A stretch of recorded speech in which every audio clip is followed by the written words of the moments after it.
আমি আজি BPFত যোগদান কৰাৰ সমস্যাটো আৰু মেইন সমস্যাটো হৈছে মানে যেতিয়া মই UPPLত যোগদান কৰিছিলোঁ তেতিয়া UPPLৰ সদস্যসকলে কৈছিল যে 17 বছৰ ধৰি BPF ৰাজত্ব কৰি তহঁতৰ একো কৰিব পৰা নাই।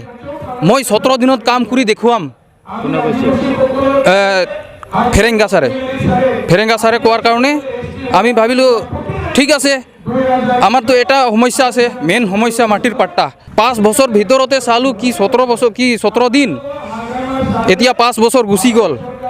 এতিয়াতো কি মাটিৰ পাট্টা দিব, এতিয়াতো আমাক উচ্ছেদ কৰিবৰ কাৰণে ব্যৱস্থা চলাই আছে UPPL দলে।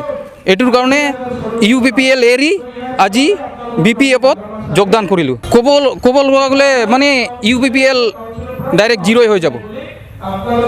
আমাৰ গাঁৱৰ পৰা ডাইৰেক্ট জিৰ', মানে আমাৰ আদিবাসীৰ পৰা যিখিনি আমি চৰকাৰৰ মাটিত আছোঁ সেইখিনি মানুহ মাজৰ পৰা ডাইৰেক্ট জিৰ', UPPL জিৰ', অকল BPF এটাও কাম কৰা নাই। যিখিনি গৈখিনি ইলেকশ্যনৰ আগত গৈখিনি যিখিনি লেকচাৰ দিছে তাৰপিছত নাই UPPL মানুহ কিবা UPPL দলৰ যিখিনি সদস্য আছে এটাও না চাবলৈ গৈছে, না কি কৰিবলৈ গৈছে, না কিবা কাম কৰিছে, একো কৰা নাই আমাৰ গাঁৱৰ কাৰণে। আমাৰ গাঁৱত গৈখিনি আমাৰ যিখিনি বহা ঠাই আছে এটা মন্দিৰ, তাতে যাইখিনি মন্দিৰৰ শপত খাই গৈছিল 17 বছৰ ৰাজত্ব কৰি একো কৰিব পৰা নাই BPF, মই 17 দিনত কৰি দিম। ফেৰেংগা ছাৰে কৈছিল এইটো। আজি একো ৰিজাল্ট নোপোৱাৰ কাৰণে এতিয়াতো চাই আছোঁ মানুহক উচ্ছেদ কৰিবৰ কাৰণে চেষ্টা লগাই আছে। এইটোৰ কাৰণে মই ভাবিলোঁ নহ'ব, ডাইৰেক্ট কিবা BPFত আমি আজিৰ দিনত যোগদান কৰিলোঁ।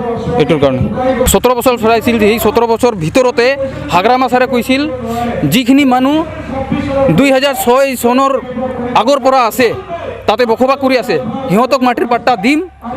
এতিয়া UPPL চৰকাৰে কি কৈ আছে, 3 জেনেৰেশ্যন মানে 75 বছৰ আগৰ পৰা যিখিনি আছে সিহঁতক দিম, তাৰপিছতো উচ্ছেদ কৰি দিব। আৰু এই পৰিস্থিতিটো এতিয়া দেখি আছোঁ।